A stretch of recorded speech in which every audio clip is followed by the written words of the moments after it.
much, Marcel, for the great introduction. I appreciate it. Thank you all for joining.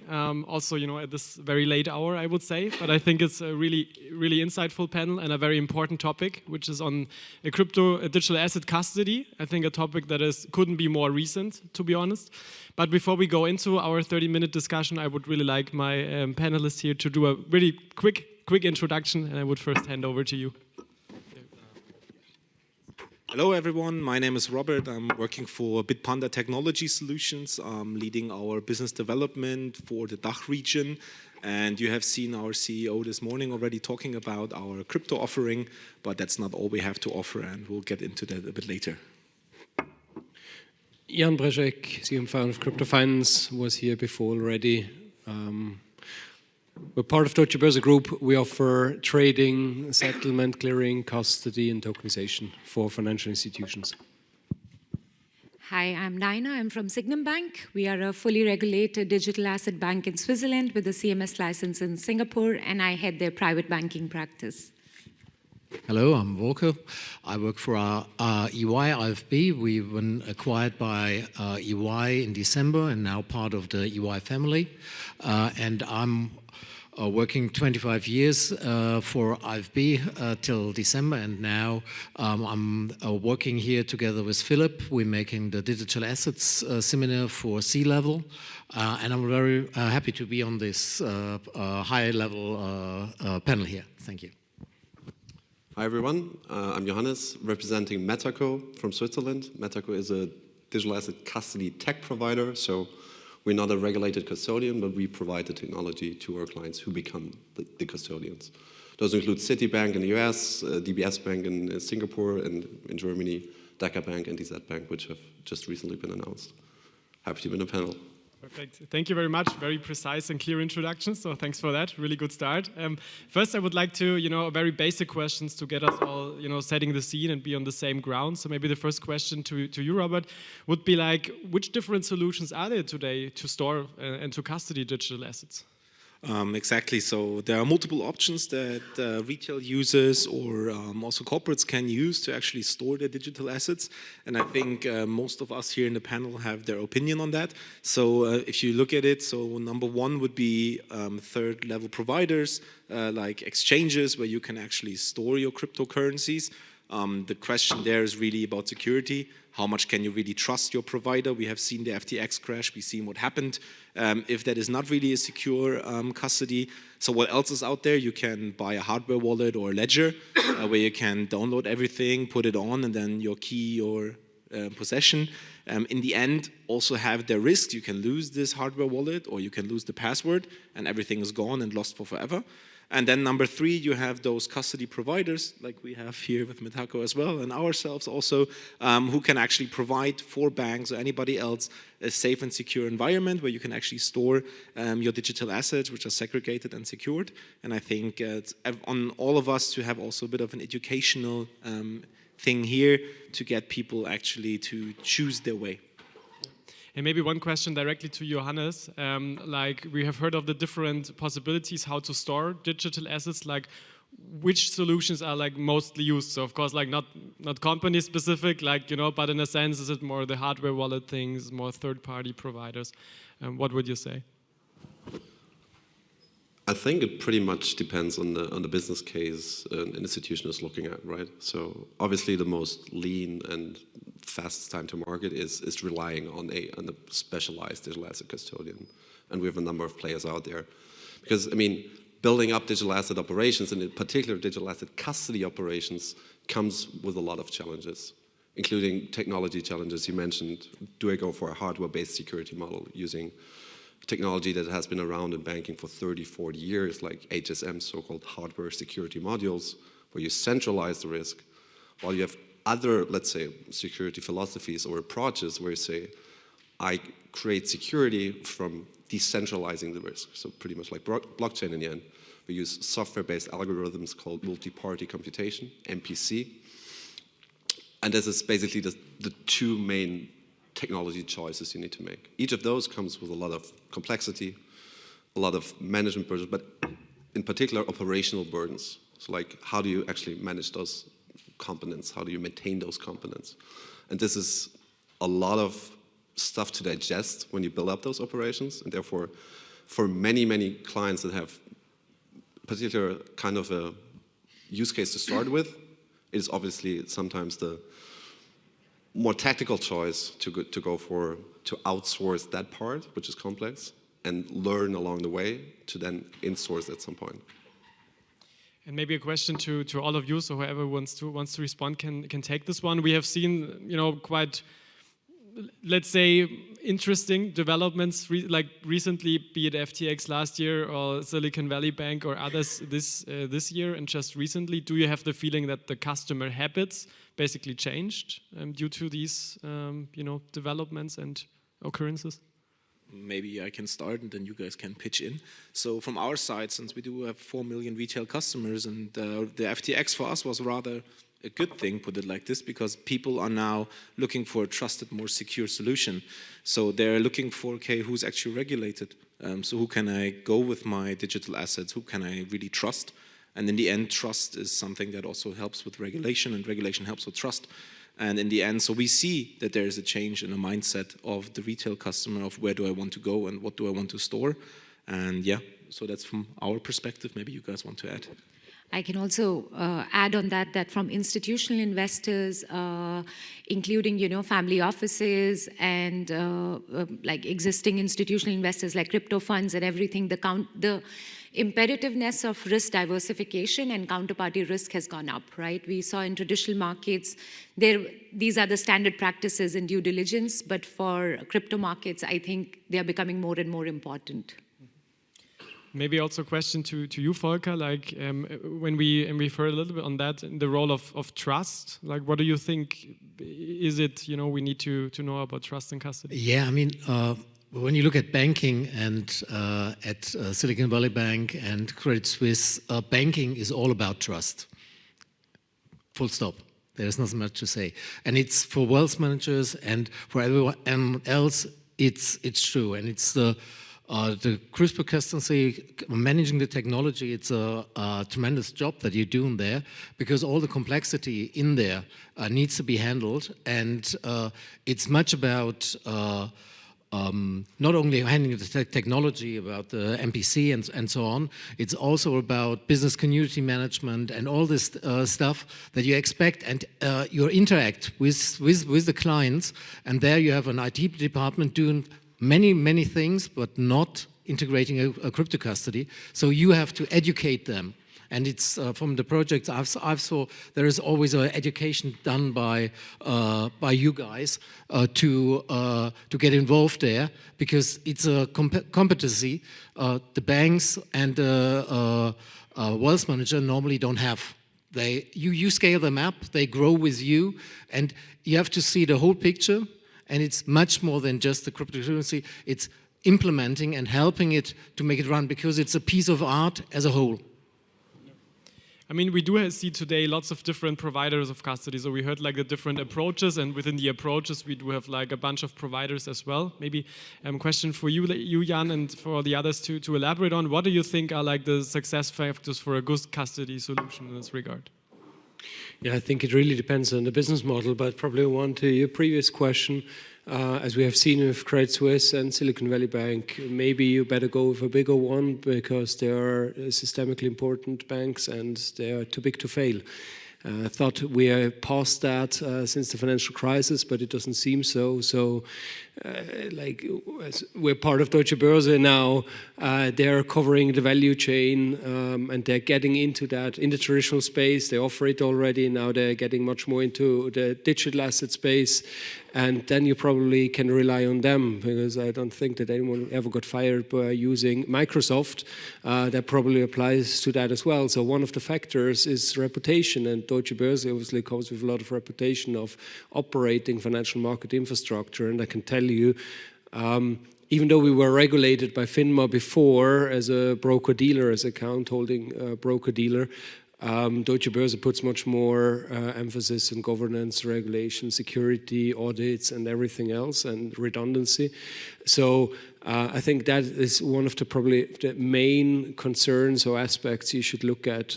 And then it's It's as well about the whole scope of services, because if you're a bank or a corporate client and you want to get into digital asset space, you don't need just custody.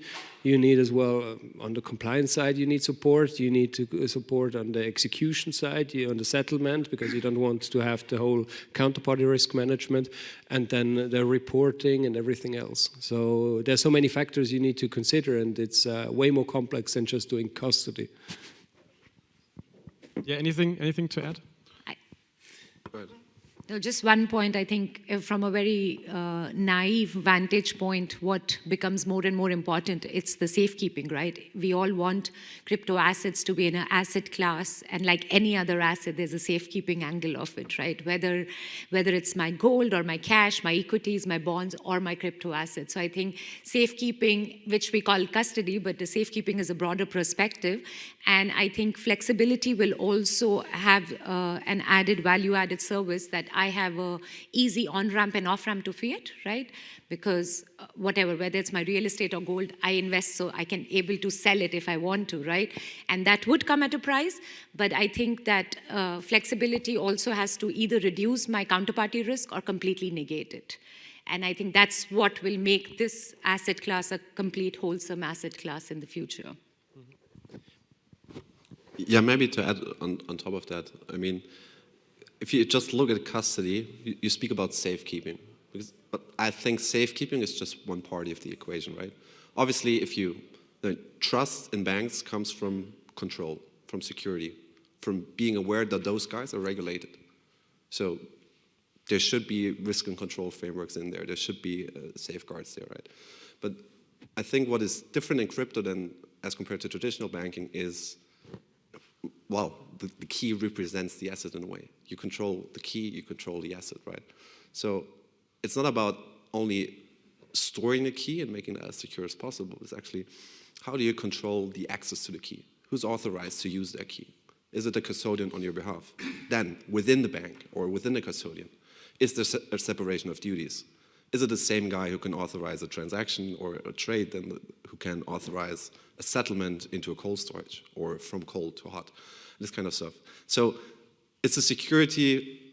If the assets are at, well, like, just stored, then it's the security of the access layer. And then thirdly, it's having the capability to really design that access layer in an end-to-end secure manner, where you as the bank, as the custodian, as the regulated entity, you can bring the expertise you have 30, 40, 50, hundreds of years, the rule book you've implemented, the expertise, and bring that to this new world rather than having to adjust to it. And I think that's what makes custody in the digital asset space.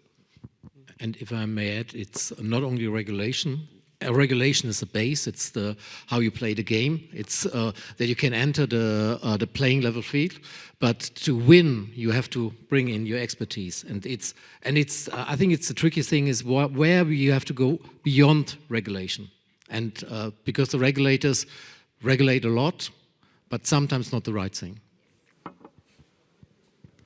Yeah, and we also we talked about, and I think we well understood like what the different dimensions of success are, and also what chances this could bring. But I would also like to talk a little bit on the downsides or on the challenges, because I think that's like not always, discussed in depth. And again, a question I think to all of you: what do you think? Which hurdles still exist around custody?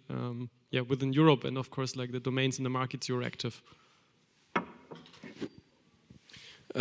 Maybe probably the most important thing is, as a custodian, you're there with your trust and your name and your reputation. So it's not like in the traditional space when you get hacked and funds and money gets sent somewhere, you can call the other bank and block it. It's gone, right? And that's a big issue. And especially traditional like custodians, they're very afraid of that because they can't control it like in the traditional way. And this is probably the most important thing. Then the second piece is regulation, where the regulation is changing. It's you have new regulations coming in, and you need to scope with that. And most of the banks, rather than want to wait until regulation is clear and set in stone, that they launch it. Otherwise, they need to adapt their business model all the time, or it becomes redundant. Yeah, maybe to add, if we talk about downfalls and the complexity, because I think people underestimate the complexity of what custody means, of what is behind that. Because in the end, what are you storing is just obvious a digital asset, but they're on the blockchain. So you need to be available, and you have the opportunity to what chains can I actually serve? So what can I actually store? So it's not that easy. So you need to have the scalability effect. So what can I actually do? You need the flexibility. So we are talking a market that is moving, that is very volatile, that is also evolving innovation. So what we are talking about the whole day, there's many new things coming, and the base layer is custody. So it's a fundament, and that needs to be also able to change, or you're stuck again with a solution that is old as soon as you have implemented it.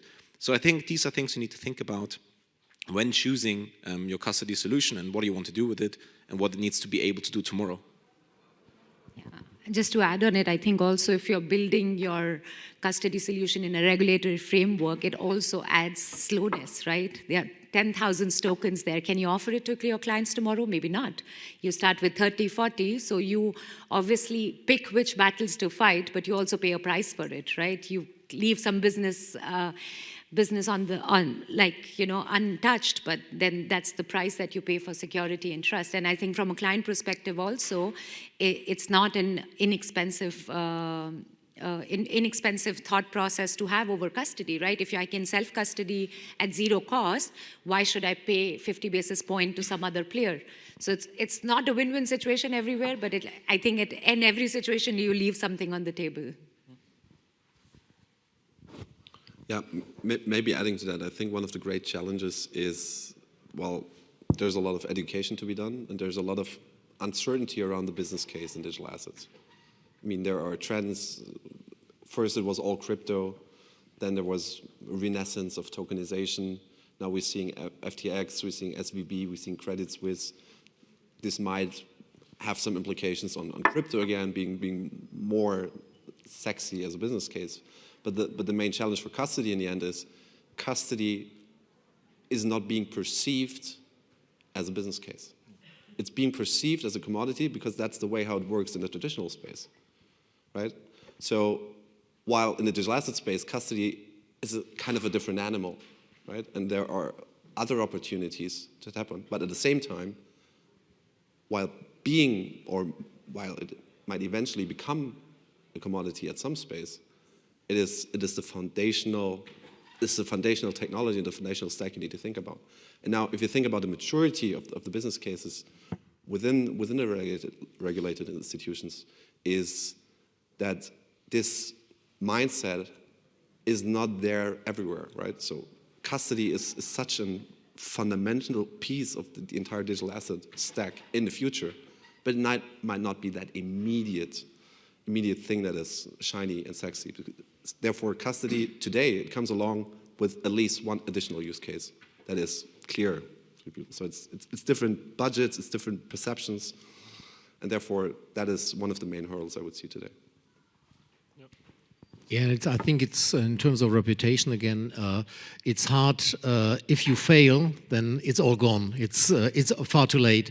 And what we see in northern Germany, we say if the tide is gone, you see who was swimming naked. So this is. I mean, as long as nothing is happening, everybody's making a good job. But if the tide is going back, then you see who is really a good swimmer, or at least is equipped with some textile. But then also it's, I think, a good time for the market to clean up a little bit, right, and consolidate, which has happened in almost every market space that you have these incidents. Yes, it's unfortunate for players, but I think it's also a good time for consolidation and your risk aversion, right? Like you suddenly start asking the questions which you never thought you should ask before. Would you say that like a solid and maybe value-adding custody is like also like the key enabler of like mass adoption of digital assets? I would say institutional adoption for sure. I do not see institutional players getting in till the time all these things are taken care of. Mass adoption, we still have a lot from the retail side, right? And I think it can go up. But for institution, I see a lot of institutions standing on the edge, waiting for the Ether Shanghai update to come, waiting for the key promises by the space to be delivered in the way they were promised for their entry to come. And then custody will become a very strong factor for them too. Yeah, I would just add to that, and I'm also really supporting this view, because in the end, as I mentioned before, custody will be a base layer. That will be like the fundament of everything. And I always like to use a different type of industry to showcase what will happen here. So if we look at, for example, the automotive industry, we look at the electronic car. What was needed? Infrastructure. Before we really can use the electronic car, we need actually stations where we can load it. So in the end, for us in this digital asset ecosystem, it means we need some place to store, which is easy to access, which is secure, and which will be there for me. And that will be the basement for everything, the fundamental piece, and that will be custody. And if we can secure this and really build up trust, then we actually can get the institutions to actually use this use case and do something with it. We can actually achieve more retail users to go into the market, because we have less failure in regards to what we have seen over the last year. And I think that can help all of us in this regard. And for that reason, for me, the custody and how you use custody will be one key piece in the puzzle of how we can tackle this market in the future. Maybe just one thought to put things a little bit into perspective. I mean, with custody, what many people are not aware is that it brings a lot of transparency as well, right? If I know your wallet and your wallet, I can monitor if you really have the assets behind your claiming. And if I want to be a bad guy, I send you some tainted coins and then you're struggling, which is not existent in the traditional world, right? So even though nowadays with the blockchain analytic tools, you can do really sophisticated analysis, which is super powerful and super impressive to look at your clients or your counterparties to manage counterparty risk. As we have seen with USDC 2 weeks ago, you can really see how the wallets of Circle got emptied, and this is a 24/7 business. It's not like on Friday at 5 we're leaving, but you need to be on top of it 24/7. And that's completely new complexity you need to be aware of. Maybe you need a custody solution which lets you sleep peacefully at night sometimes, right? From a client vantage point, right? Whatever makes you sleep peacefully, whether a bank or a self-custody, I think that also becomes important depending upon what's happening in the market. And because also one topic, do you want to add something for? Yeah, because one of the topic of this panel is also like the future of custody. What also like as a last question before maybe also have like questions from the audience is like, and I really a fan of concrete answers. So just saying that. So of course you don't need to comply. But if you look into the future, maybe let's say at 2030, so like 7 years from now, what do you think how custody will look like there? So which methods will customers use to store their digital assets? And probably a question, maybe anybody of you with a very precise answer, please. So in my opinion, everybody will have a wallet by 2030. So you won't get out of this in any way without having a wallet. I think there will still be different solutions you can use. There will never be no hardware wallet, because we do know those crypto native people, they don't trust anybody else but themselves. So this will always be there. But actually, as we talked about the mass adoption, I think in the end, what we have seen over the last 100, 200 years, whom have people been trusting? They've been trusting their bank. So banks will offer this custody for the usual user that wants to tap into this. And then it really depends on which use cases really develop by then and how we will use them in the end. But for my opinion, everybody will have a custody solution that he uses by 2030. I agree. I think everyone will has a kind of a wallet like Apple Pay included in their mobile phone and a smartphone into the next few years.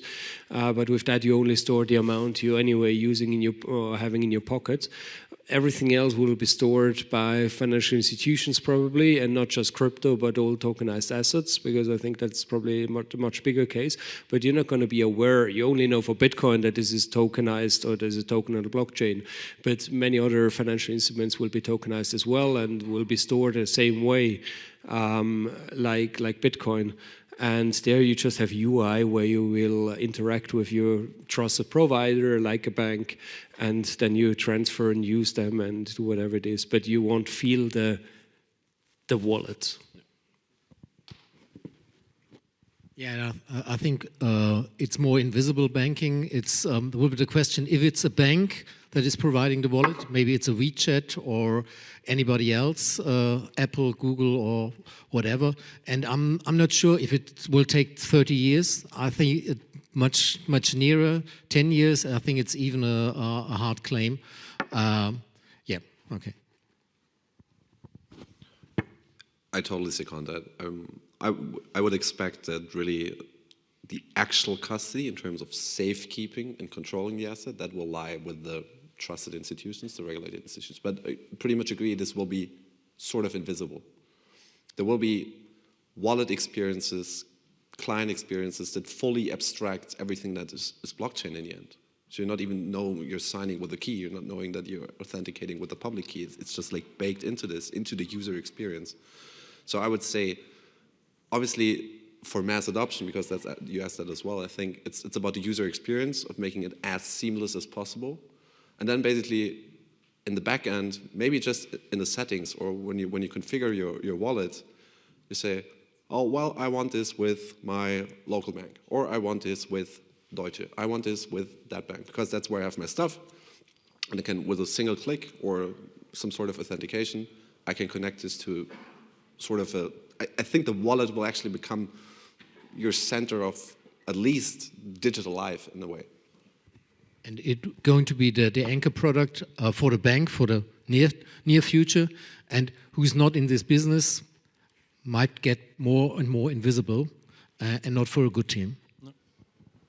Just to add on that point, I think in spite of what happened in the crypto markets last year, what we see from not only institutional players but even banks, traditional banks, they have warmed up to this idea so much in spite of so many things which were against this market, right? You would have thought people would run away from these, especially traditional banks. But what we saw even internally is exactly the opposite. We have more banks knocking our doors. How can we do it? How can we partner, right? So. The water is rising. Exactly. Yeah.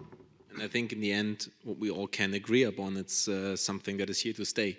Whichever way it will develop itself, we will see the innovation, but it's here to stay. So you need to face the music, and you need to make a decision on your strategy on how you want to actually be standing in 2030. So where will you be, and your institution will be.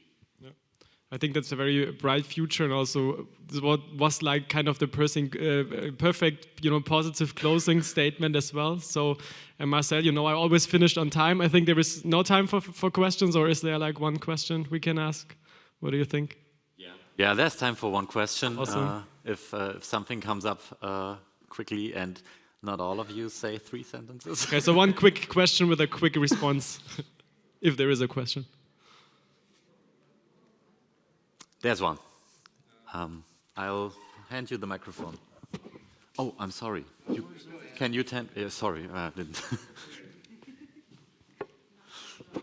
Thank you. My question would be, where's the end user? So we always, so the wallet and the end user here implies a more trust relationship, but the end user can be also part controlling the keys. So the question is, where's the end user? In the end, it only works with the end user itself, so you need to always be customer focused. So in the end, it's for now also an educational game, so you need to actually educate the end user on his choice, on what he's going to do, and then in the end, it needs to be user-friendly. So you need to actually know what you're doing, how you interact with it. So the interactional interface, whatever front end you will use, needs to be actually usable. If that is not given, there will be, again, no mass adoption to that topic. So I think you also need to separate institutional versus retail case here. Great. So thank you very much for sharing these insights. It was very interesting. Thanks for having us and for listening to us. And yeah, great next panel. Thank you.